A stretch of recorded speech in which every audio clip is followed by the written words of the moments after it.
Bread fruit recipe பண்ணலாமா? இதை வந்து கறிச்சக்கை, சீமைச்சக்கை அப்படின்னு சொல்லுவாங்க தமிழில். இங்கிலீஷில் இது பிரெட் ஃப்ரூட். இந்த பிரெட் ஃப்ரூட்டை முதல்ல நீங்கள் அதோட அவுட்டர் கவரை இந்த மாதிரி சீவி எடுத்துக்கோங்க. இப்போ இதை 4 பீசஸாக கட் பண்ணிக்கோங்க. சென்டரில் இருக்க பார்ட்டை ரிமூவ் பண்ணிக்கோங்க.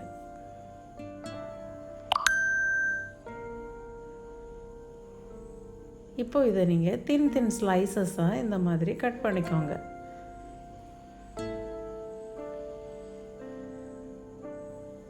இப்போ எல்லா பாட்டையும் சேர்த்து வச்சு இந்த மாதிரி சின்ன பீசஸாக கட் பண்ணிக்கோங்க.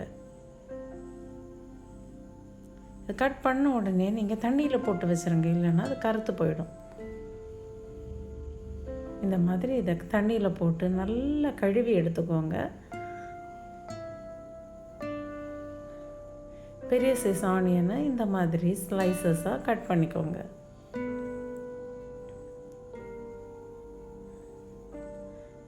நெக்ஸ்ட்டு இஞ்சி பூண்டு தோல் சீவிட்டு நீங்கள் இந்த மாதிரி க்ரஷ் பண்ணி எடுத்துக்கோங்க.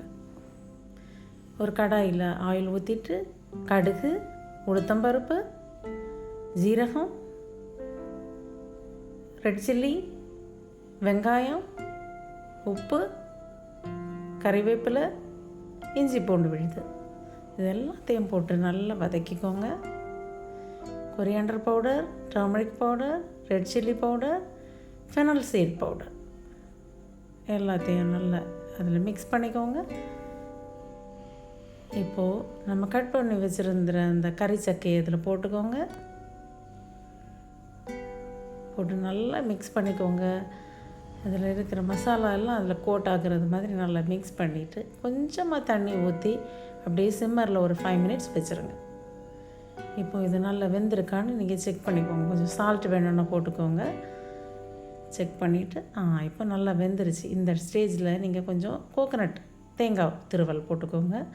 போட்டு நல்லா ஒரு 5 மினிட்ஸ் மீடியம் ஹீட்டில் மிக்ஸ் பண்ணி எடுத்துக்கோங்க. அவ்வளோதாங்க.